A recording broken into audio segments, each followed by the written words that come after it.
ஆண்டாள் திருவடிகளே சரணம். தூப்புல் குலமணி திருவடிகளே சரணம். பாவை விழியில் ராமனும் ராமானுஜனும் ராமானுஜ தயாபாத்திரமுங்கிற தலைப்பில் இன்றைக்கு 3வது பாசுரமான ஓங்கி உலகளந்த உத்தமன். அந்த உத்தமனை குழந்தைகள் அனுசந்தானம் பண்ணுறார்கள், அதை கேட்போம். ஓங்கி உலகளந்த உத்தமன் பேர் பாடி நாங்கள் நம்பாவைக்கு சாற்றி நீராடினாள். தீங்கென்ற நாடெல்லாம் திங்கள் மும்மாறி பெய்து ஓங்கு பெருஞ்சன்னல் ஊடு கைலுகல ஊங்கு வளை போதில் பொறிவண்டு கண்படுப்ப ஏங்காதே புக்கிரந்து சீர்த்த முளை பற்றி வாங்க குடம் நிறைக்கும் வள்ளல் பெரும் பசுக்கள் நீங்காத செல்வம் நிறைந்தேலோரெம்பாவாய். இந்த பாசுரத்தில் வாமனமூர்த்தியை ஆண்டாள் உத்தமன் அப்படின்னு திருநாமமிட்டு அழைக்கிறான். உத்தமன்னா என்ன அர்த்தம்? உயர்ந்தவன் அப்படின்னு அர்த்தம். ஸ்ரீமன் நாராயணனுக்கு, வைகுண்டபதியான ஸ்ரீமன் நாராயணனுக்கு உத் அப்படிங்கிற திருநாமம் உண்டு அப்படின்னு சாந்தோக்கிய உபனிஷத் சொல்கிறது. தஸ்ய உத் இதி நாமா அப்படிங்கிறது. எல்லாரையும் விட உயர்ந்தவன் அந்த வைகுண்டபதி. எல்லாரையும் விட பெரியவன் யாரோ அவன் உத் அப்படின்னு அவனை அழைக்கிறது சாந்தோக்கிய உபனிஷத். அவன்தான் யார் அப்படின்னா பரவாசுதேவனான நாராயணன். அவனை முதல் பாசுரத்தில் ஆண்டாள் நாராயணனே நமக்கே பறை தருவான் அப்படின்னு அவனை குறிப்பிட்டா ஆண்டாள். 2வது பாட்டில் பார்க்கடலுள் பையத்துயின்ற பரமன்னு பாடினா அவன் யார் அப்படின்னாக்க உத்தரன். உத்தரன் அப்படின்னா கிரேட்டர், கம்பேரிட்டிவ் டிகிரி. ஏன் கிரேட்டர் இவன் அப்படின்னா, வைகுண்டத்திலேயே பரவாசுதேவன் இருந்தானால் நித்திய சூரிகள் முக்தாத்மாக்கள் அவ மட்டுமே அனுபவிக்க முடியும். தேவர்களும் அனுபவிக்க திருப்பார்க்கடல் வரை இறங்கி வந்த கருணாமூர்த்தி இந்த பார்க்கடலுள் பையத்துயின்ற பரமன். அதனால இவர் உத்தரன். ஆனால் இன்னார் இணையார்னு பாகுபாடு பார்க்காம சகல ஜீவராசிகள் தலையிலையும் தன்னுடைய திருவடியை பதிச்சு அனுகிரகம் பண்ணவர்தான் ஓங்கி உலகளந்த உத்தமன். த கிரேட்டஸ்ட் சூப்பர்லேட்டிவ் டிகிரி போட்டிருக்கா அப்படின்னு 3ஆம் பாட்டில் வாமன திருவிக்கிரம பகவானை பாடினா ஆண்டாள். ஓங்கிங்கிறதுக்கு 4 விதமான அர்த்தங்கள் சொல்வாள். முதல் அர்த்தம் வளர்ந்து அப்படின்னு அர்த்தம். 2 அடி உயரக்குள்ள வாமனனா விஸ்வரூபம் எடுத்து எங்கும் வியாபித்து வளர்ந்தான் அப்படின்னு சொல்லப்படுறது. ஓங்கி அப்படின்னா 2வது அர்த்தம் நிமிர்ந்து, அதாவது எழுந்து அப்படின்னு சொல்லலாம். பார்க்கடல்ல ஹாரிசான்டல் ஸ்டேட்டில் அவன் படுத்துன்றிருந்தான். ஓங்கி நிமிர்ந்து வர்டிக்கல் ஸ்டேட்டுக்கு வந்த உலகளந்த உத்தமன் அவன் அப்படின்னு ஒரு மீனிங்.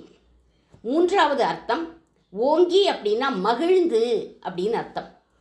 புல்லு பூண்டு ஈ எறும்புலேருந்து எல்லா ஜீவராசிகள் தலையிலையும் சந்தோஷமாக மகிழ்ச்சியோட தன்னுடைய திருவடியை பதிச்சான்.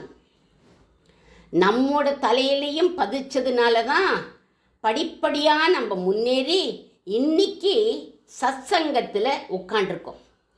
இந்த பிரேமா மாமி சொல்கிற இந்த 3வது பாட்டை அனுபவிச்சுட்டுருக்கோம்.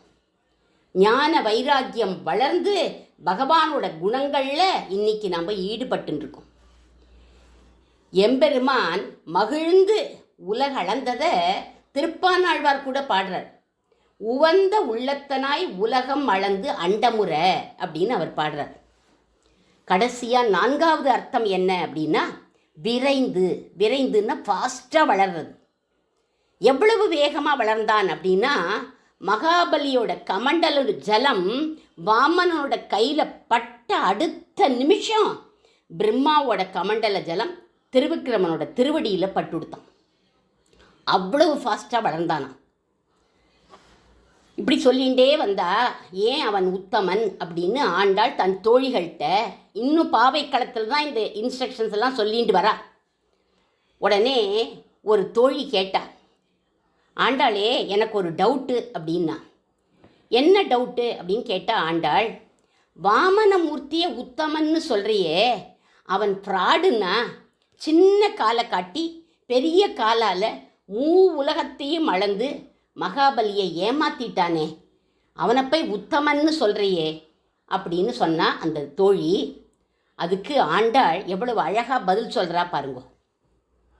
4 வகைப்பட்ட மனிதர்கள் லோகத்தில். பெருமாள் மனிதர்களில் வரமாட்டார், ஆனாலும் மனித சுபாவத்தை அனுசரித்து அவதாரம் பண்ணினதுனால அவரையும் சொல்கிறா. ரொம்ப தாழ்ந்த மனிதனுக்கு அதமா அதமன் அப்படின்னு பேர். என்ன அர்த்தம்? பிறரை கெடுத்து தான் வாழ்பவன் அப்படின்னு அர்த்தம். அதமா அதமன்னா சாடிஸ்ட். அடுத்தது கொஞ்சம் உயர்ந்தவன், அதமன் அப்படின்னு சொல்லுவாள். செல்ஃபிஷ், பிறரை பற்றி கவலைப்பட மாட்டான், தான் வாழ்ந்தா போரும் அப்படின்னு நினைப்பான். இதற்கும் அடுத்த ஆசாமி யார் அப்படின்னா மத்தியமன். லிவ் அண்ட் லெட் லிவ், வாழ விடு, நீயும் நன்னாரு நானும் நன்னா இருக்கேன் அப்படின்னு இருக்கக்கூடியவன் மத்தியமன். கடைசி ஆள் யார் அப்படின்னா உத்தமன். பிறருக்காக தியாகம் பண்ணக்கூடியவன், சாக்ரிஃபைஸ் பண்ணுவான். தான் கெட்டாலும் பரவாயில்ல, பிறரை வாழணும்னு வாழ வைக்கக்கூடியவன் தான் உத்தமன். இந்த உலகளந்த பெருமாள் தான் உத்தமன். ஏன்னா தான் கெட்ட பேர் வாங்கிட்டு, இப்போ நீ கூட சொன்னியே அவன்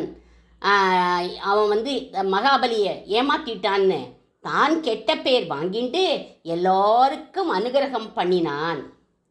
உடனே அந்த தோழி கேட்டா, யார் யாருக்கு அனுகிரகம் பண்ணான் அப்படின்னு கேட்டா, முதல்ல சொல்கிறா, இந்திரனுக்கு அனுகிரகம் பண்ணான். அவன் இழந்த ராஜ்யத்தை அவனுக்கு மீட்டு கொடுத்தான். இரண்டாவதா கஷ்யபர் அதிதி தேவிக்கு மகனாக தோன்றி அவளுக்கு அனுகிரகம் பண்ணான். அதுக்கப்புறம் ரிஷிகள் எல்லாருக்கும் தன்னுடைய திருமேனியினுடைய அழகை காட்டி அனுகிரகம் பண்ணான். நம்ம எல்லார் தலையிலையும் திருவடியை பதிச்சு நம்ம எல்லாருக்கும் பக்தி வளரும்படி பண்ணினான். கடைசியாக மகாபலியின் சிரசில திருவடியை பதிச்சு அவனை சுதல லோகத்துக்கு அனுப்பிட்டான்.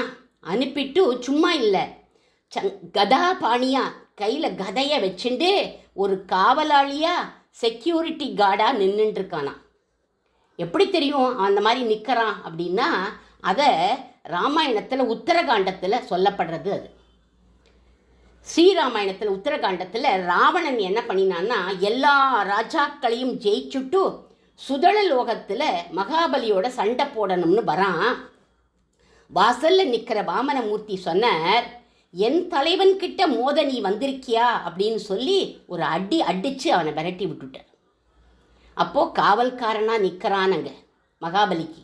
அது மட்டும் இல்லை, சிரஞ்சீவியாக இரு அப்படின்னு அனுகிரகமும் பண்ணிட்டான்.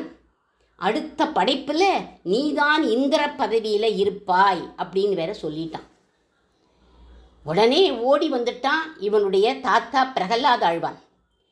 எப்பேற்பட்ட பாக்கியம் என் பேரனுக்கு கிடைச்சிருக்குன்னு சொல்லி ஆச்சரியப்பட்டான் பிரகலாதன். இப்படி இத்தனை பேருக்கு நல்லதை பண்ணிட்டு ஏமாத்து பேர் வழி, ஃப்ராடுன்னு கெட்ட பேர், பிறரை வாழ வச்ச உத்தமன் இவர் அப்படின்னு சொன்னா ஆண்டாள் தன் தோழிக்கிட்ட. இப்பேற்பட்ட உத்தமனுடைய பேரைத்தான் நம்ம பாடணுங்கிறார் வராகப் பெருமாள் கூட. ஹரே நாமைவ மம ஜீவனம் கலௌ நாஸ்தியேவ கதிர் அந்யதா அப்படிங்கிறார் வராகப் பெருமாள். ஆண்டாள் ஏன் உலகளந்த பெருமாளை பாடுறா? இவளுக்கு எல்லாமே உண்ணும் சோறு பருகும் நீர் எல்லாம் கண்ணனாச்சே, ஏன் உலகளந்த பெருமாளை போய் பாடுறா அப்படின்னா, அந்த ஓங்கி உலகத்தை அளந்தவன் யார் தெரியுமா? நம்ம கண்ணன் தான் அப்படின்னு சொல்கிறா ஆண்டாள்.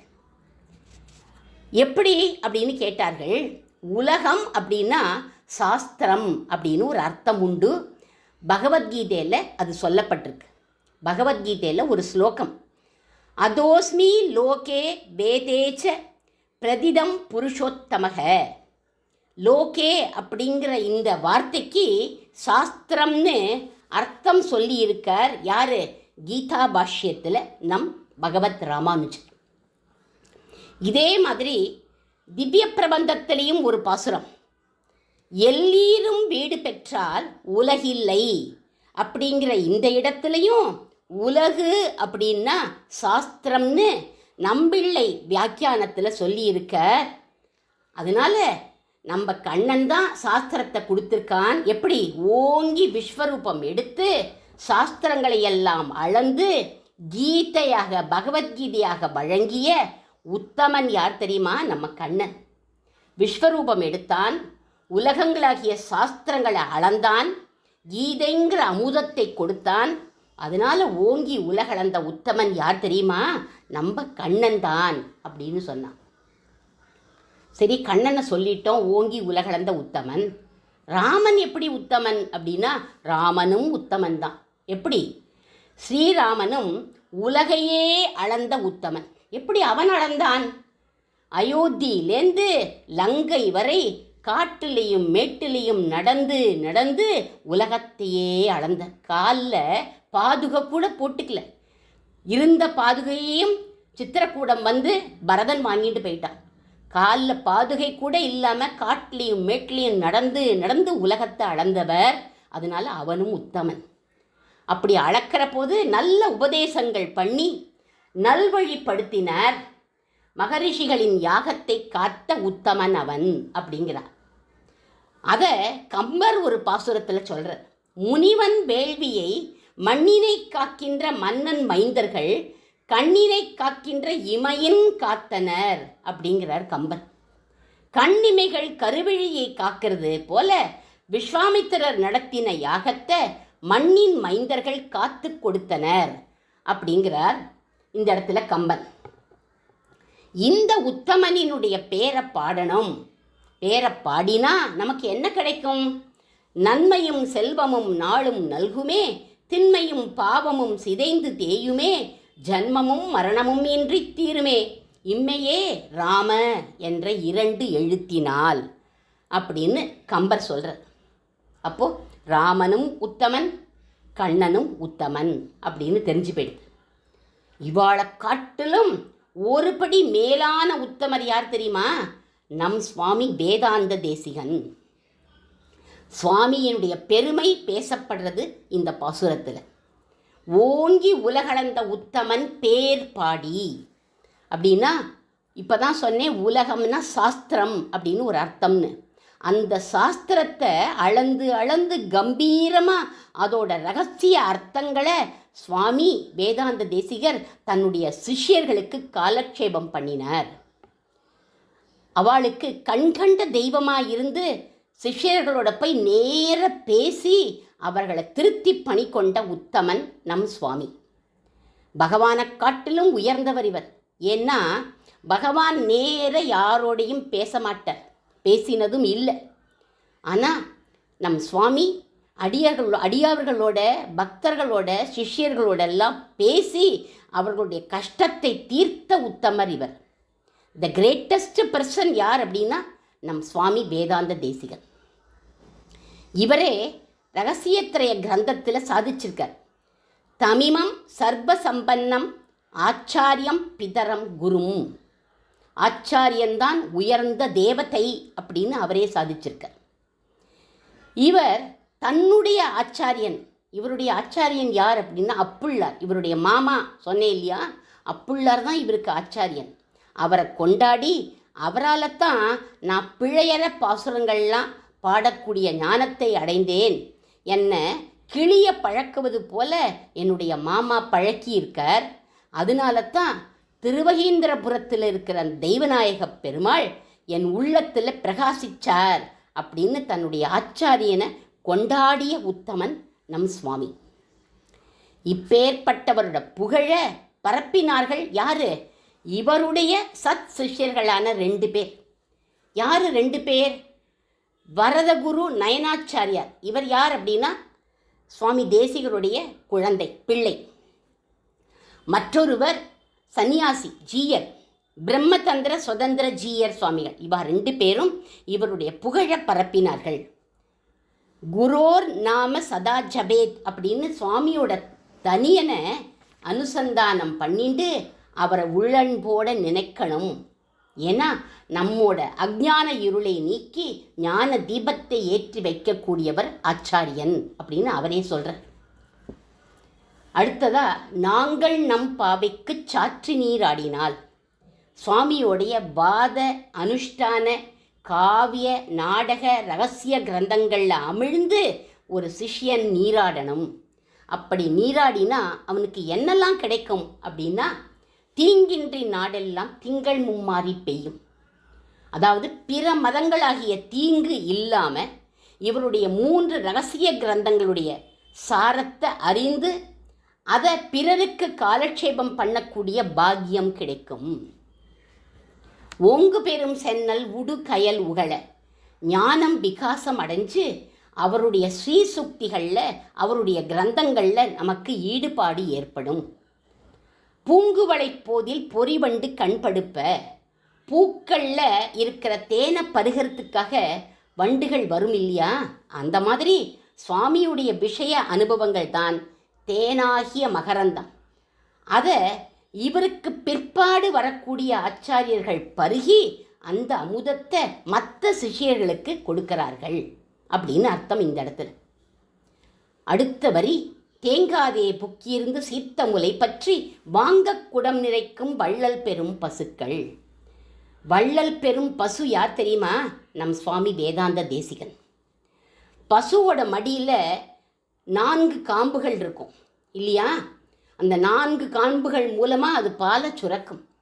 அதே மாதிரி சுவாமி தேசிகரும் என்ன பாலை சுரக்கிறார் அப்படின்னா, ஒரு காம்பு ஸ்ரீபாஷ்யங்கிற பாலை சுரக்கிறார், இன்னொரு காம்பு ரகசியத்ரயம் அப்படிங்கிற கிரந்தம், மற்றொரு காம்பு பகவத் விஷயம் அதாவது 4000 திவ்ய பிரபந்தம், இன்னொரு காம்பு உயர்ந்த கீதா பாஷ்யம்னு எல்லாத்தையும் சுரந்து அதாவது காலக்ஷேபம் பண்ணி சத் சிஷ்யர்களுக்கு குடங்கிற சத்பாத்திரம் நிறையிற மாதிரி பண்ணுறார். அந்த சிஷ்யர்களின் ஞானத்தை பொங்கி வழியும்படி பண்ணிடுறார் நம் சுவாமி தேசிகன். இந்த விஷயத்தை சுவாமியே சாதிச்சிருக்கார் ஒரு பாசுரத்தில். பறக்கும் புகழ்வரும் பைம்பொருள் வாய்த்திடும் பக்தர்களாய் இறக்கின்றவர்க்கு இவை ஈந்தால் அறம் உளது என்று இயம்பார்.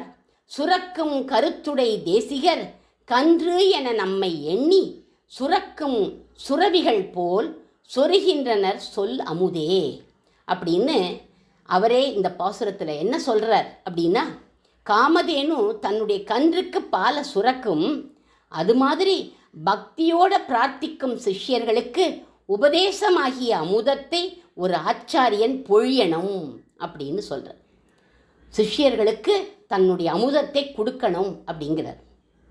கடைசியாக நீங்காத செல்வம் நிறைந்து சுவாமியோட கிரந்தங்களில் அமிழ்ந்து நீராடி இவருடைய கிருப்பையினால் என்ன கிடைக்கும் நமக்கு அப்படின்னா, பக்தி ரூபாவன்ன ஞானம், செல்வம், அந்த ஞானம் நமக்கு கிடைக்கும். அந்த ஞானம் கிடைச்சா நம்முடைய செல்வம் நீங்காமல் இருக்கும் ஒரு சத் சிஷ்யனுக்கு. இப்படி சுவாமி வேதாந்த தேசிகரின் உத்தம குணம் பேசப்படுறது இந்த பாசுரத்தில்னு சொல்லி அடியேன் நிறைவு செய்கிறேன். சுவாமி வேதாந்த தேசிகன் திருவடிகளே சரணம். ஆண்டாள் திருவடிகளே சரணம்.